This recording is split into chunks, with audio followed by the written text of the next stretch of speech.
Well, good morning, wherever you are, whether you're watching this live. Welcome to this fourth edition of James. We're going to be looking at James chapter 2 today on the issue of partiality. So if you have a Bible and want to turn to James chapter 2, we'll be reading there. I should probably say, maybe we should put a warning label. This is a tough passage, and this was convicting, especially for me, as I really thought about what this passage is saying. And so before you read this, be warned, this will cause you to really think about your own heart and think about your own actions in the way that we are often partial in the way that we interact with people. And so James is using an example now in how faith and works plays out. And he's using an example that we probably don't spend a lot of time thinking about, that is partiality. And he wants us to know that this is what may seem to be a minor issue is actually a large issue, because when we think about the whole law and what it really means, failure in this one aspect makes us lawbreakers. And so James uses this example of partiality. So I'm going to read verses 1 to 13 in chapter 2. James writes, "My brothers, show no partiality as you hold the faith in our Lord Jesus Christ, the Lord of glory. For if a man wearing a gold ring and fine clothing comes into your assembly, and a poor man in shabby clothing also comes in, and if you pay attention to the one who wears the fine clothing and say, 'You sit in a good place,' while you say to the poor man, 'You sit over there,' or 'Sit at my feet,' have you not then made distinctions among yourselves and become judges with evil thoughts?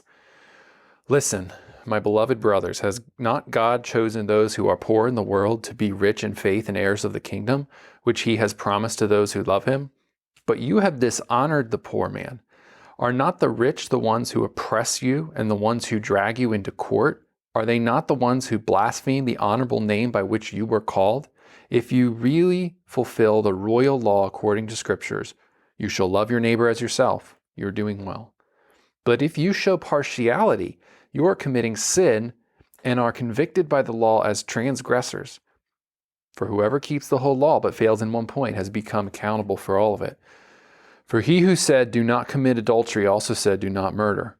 If you do not commit adultery but do murder, you have become a transgressor of the law. For judgment is without mercy to one who has shown no mercy. Mercy triumphs over judgment." So I'm going to break this up a little bit into what most Bibles have as two different paragraphs from verses 1 to 7 and then 8 to 13. Starting in verse 1, this is actually the second time James refers to Jesus explicitly. And there's actually three things he says about Jesus that I think we ought to take a look at. First of all, he calls Jesus as Lord. That is, he is Yahweh. He is on the same level as the Lord or Yahweh as we see in the Old Testament. So that's Jesus. He is one with the Father. He is also the Messiah. He is Christ. He is the anointed Messiah that would come to redeem Israel, which is, again, an important point for these Jewish Christians that he's writing to. He also refers to Jesus as the Lord of glory. I think when James uses this term Lord of glory, I think he's getting at something that I think should be a grounding for this whole passage. When we think about Jesus as the Lord of glory, we think of Jesus had every reason to be partial as the Lord of all the universe. He didn't have to save us, but he chose to come down and he chose to be born in a manger and live as a carpenter and live in this lowly life. He didn't have a lot of money and he hung out with the rejected people in society. So the Lord of glory came down, lived among us, and I think that has to be our starting place before we think about our own partiality. We need to remember that Jesus stepped down to save us, and he's now asking us to follow in his footsteps. And there's a kind of arrogance that I think we often step into when we think of, it was good enough for Jesus, but it was not good enough for me. I have to withdraw from certain people. They're not good enough for me. Well, Jesus saved them and Jesus cares about them, and he's asking you to do likewise.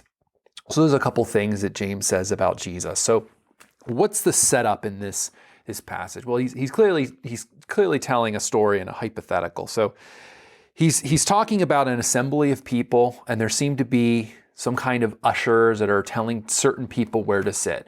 They're telling a rich person that walks in with fine clothing, a nice ring, and they're telling them, you sit in this nice place, and they pay close attention to the rich person. And then a poor person comes in, and they're wearing shabby clothes, and maybe they stink, and they're telling them, no, get away. You sit over there, or sit at my feet. Sit in this lowly place. James uses the word for synagogue. He doesn't use a typical word for church. So whether this is a kind of Christian gathering or whether it's more of a Jewish synagogue worship where the Jewish Christians may have been still attending, we don't exactly know. Some people have suggested that this is a kind of judicial gathering for a couple of different reasons that we might see. But it doesn't really matter. The point is that there's a gathering of believers, and these people are making distinctions based on these outward appearances. Now, the word partiality is really important here because the word literally means receiving a face.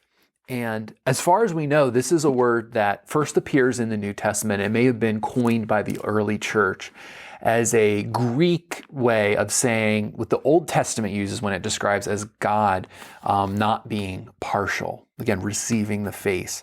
A couple of parallel passages I think are helpful to remember. One is Deuteronomy 10, 17, 18, which says, "For the Lord your God is God of gods and Lord of lords, the great, the mighty, the awesome God who is not partial and takes no bribe. He executes justice for the fatherless and the widow and loves the sojourner, giving him food and clothing." Or Leviticus 19:15 says, "You shall do no injustice in court." There's that court. "You shall not be partial to the poor or defer to the great, but in righteousness shall you judge your neighbor." Leviticus 19:15. You can really take almost every passage of James and you can find an Old Testament passage that he almost seems to be quoting word for word. This may be where James is getting the idea of us having evil thoughts in verse 4. Well, let me start with this question. Why is James concerned with partiality? James gives us two reasons primarily to be concerned about partiality. One is that it is it directly contradicts the character of God, in that God doesn't show partiality. And so we are being called to be like God in the way that he is not partial and he does not judge people on outward appearances. But secondly, James is very clear that partiality is a sin. It is a serious sin. It is a sin of not loving our neighbors. And James will go on to take this idea further in saying that you may think that this is a minor sin, but actually breaking this one small part of the law means that we are making ourselves transgressors of the whole law. And so it's not just a minor thing, it's a serious, serious sin. Now, we don't know entirely the motivation that James has here, why he cares about this situation, or what kind of sin he's specifically worried about, or what kind of motivation. But we can speculate on a few things. It may have been material pressures. It may have been that the poor people were looking to get something out of the rich, whether they get invited to dinner or just to be friends with somebody who was rich and the privileges that come through that. It may have been social. They may have been wanted to be in the inner circle of the rich and powerful, and in this context, there may have been this feeling that if you were rich and powerful, that meant you were being favored by God. So there might be this sense of being close to somebody who's rich and powerful is a way of getting closer to God. I think we have a little bit of that even going on today. We have certain preachers who fly around in their own private jets, and they have ministries that talk about their own wealth and how it's blessing. And if you give to that ministry, or you send a check, you can get a little bit of that pie too, as it were. And so there's this social material aspects. I think it's also very possible that there could have been a strategic aspect to this partiality. Maybe there's people, and most of these people were probably poor that James is writing to. There may have been a feeling of we should, Christians are we're getting knocked, we're getting persecuted. And maybe we should buddy up with these powerful people. They own land, they have resources, they have access to things we don't. And if we're going to be strategic, maybe we should be partial to these rich, give them better seats. So maybe there's some good motivations, but what James is going to say that these are wrong. And one of the reasons that it's wrong is that the poor are especially precious to God.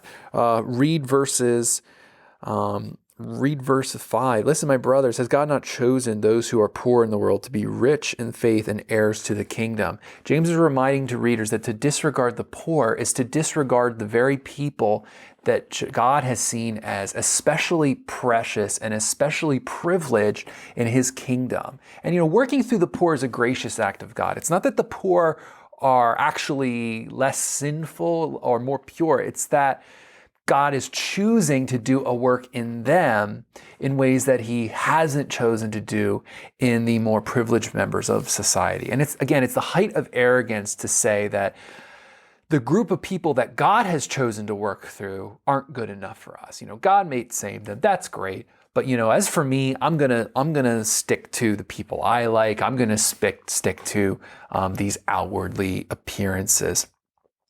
And James also wants to let these people know that, hey, it's the rich are the ones oppressing you. So, why are you kissing up to them? They're the ones that are dragging you into court. And there even seems to be some indication that these wealthy people aren't even believers and that they blaspheme the holy name. So it's also possible that we're talking about the rich members of the Jewish community who had the resources to go after the Christians. We don't know that for sure, but the fact that they're blasphemers, James is saying, hey, they're not your friends here. So why are you buddy up with them? Perhaps it's worth noting that there is a place for church discipline. This passage doesn't contradict anything Paul says about excommunicating people that are in heinous, unrepentant sin. There are some places where we do kind of break fellowship, but I think what James is particularly worried about here is that there's a kind of temptation, there's a kind of lure that the rich have, which causes these people to ignore poor members in their church or meeting. Well, let me ask this question. What causes us to show favoritism today? I think it depends on what we're after. There's many different things that we can cause us to be partial. I think I think of three main categories. One is social. We want to hang out with the cool crowd, the inner crowd. And if we hang out with them, we're going to get some of that social capital. We're part of that. We feel good. The cool person, we share an inside joke. We're part of that inner circle. I think there could be reasons why we might prefer people who maybe they're the bigger donors in our church. And we say, we got to make sure that they feel good because there's this monetary thing we're after. Maybe it's commonality. This might be the most common example. We just want to talk to the people that we're familiar with, we're comfortable with. We share the same interests. There could be other reasons. Maybe we're partial to people of the same age, same gender, same race. Maybe we're in the same small group. Maybe we share the same political views. We have the same level of education. We have a similar occupation, blue collar, white collar. I don't think it's entirely wrong to be friendly with people whom we're similar with and have similar interests and we've built a friendship with. But I think it becomes a problem when we use our friendships as a barrier to the people we don't want to interact with. And I think that's maybe the third category I think of. There's people that we avoid. We don't want to interact with them. Maybe we find them weird. Maybe they break social cues that make us uncomfortable. Maybe we're afraid of getting sucked into a conversation. And maybe these people have these needs that are just too much for us. And so we avoid them. We look the other way. We're like the two people in the Good Samaritan parable. We see this person that's needy and we just want to ignore them. We don't even look at them. We just want to ignore them and focus on the people who give us things, give us a leg up in the social pecking order. So there's many different reasons why we might turn away from people, and we might think that it's no big deal. But James wants to tell us in verses 8 through 13 why it is actually a very, very big deal. And this section, James is going into a broader overview of the law and why partiality is just one part of this bigger thing, which is the law, this royal law, and that partiality is just one small bit. And so he's getting at this idea that law is a unified whole and not a set of rules.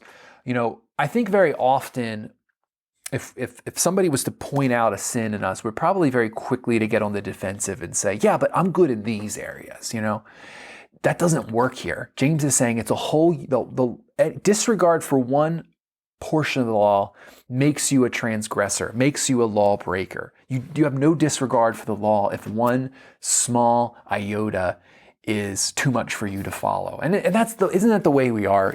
Some people have great devotional lives. Some people have their lust under control. Some people have their anger and lying under control. But we all have parts of our lives where, whether we think it's just not a big deal because we're good in other aspects, or we think, this is a lower level in God's law. I'm glad I have the big parts. James is concerned about the small parts, and he uses partiality as an example. See in verses towards the end, when we think about the law of liberty, I want to remind us that we're not saved by our obedience to the law, but that doesn't mean that obedience in any way is a contradictory category to being saved by grace. Really this law is law of liberty. It's something that's freeing. It's freeing to follow God's law. It's not burdensome. And once we've been freed from the burden of sin, we can live this gracious life. Again, this is in a response to the way Jesus saved us and the way Jesus did not show partiality, but walked among us and then died for us. And now is asking us to follow in his footsteps. And when we think about mercy triumphing over judgment, I think that's best shown in God and his character. It's, in the end of the day, for Christians, it's God's mercy that overcomes his judgment because of the work of Christ. And for Christians, we face God's mercy and not his judgment, at least in the ultimate justice for sin. So the last idea I would leave with you is, what is your weakest area in keeping God's law? Maybe this partiality passage, maybe this is something that we all need to think. We need to think more about. Maybe we've ignored this command. I know I have a tendency to want to interact and hang around the people that I like talking to. We have similar interests, and I've built a relationship with. But I think that we should focus on our weakest areas in the law. And I think James uses this sin of partiality not because it's the worst sin, but because it's a small sin that we are more likely to gloss over as we are doing this spiritual checkup, as it were, which I think this book of James does for us. So that's all I have for verses 1 to 13. So if you have a question or comment, you want to write a note in the comments to this video. If you want to send me an email, which should be in the show notes at the bottom, please make use of that. Well, I hope you got something out of this section, although it's hard. I hope this was a blessing to you. Thanks for watching.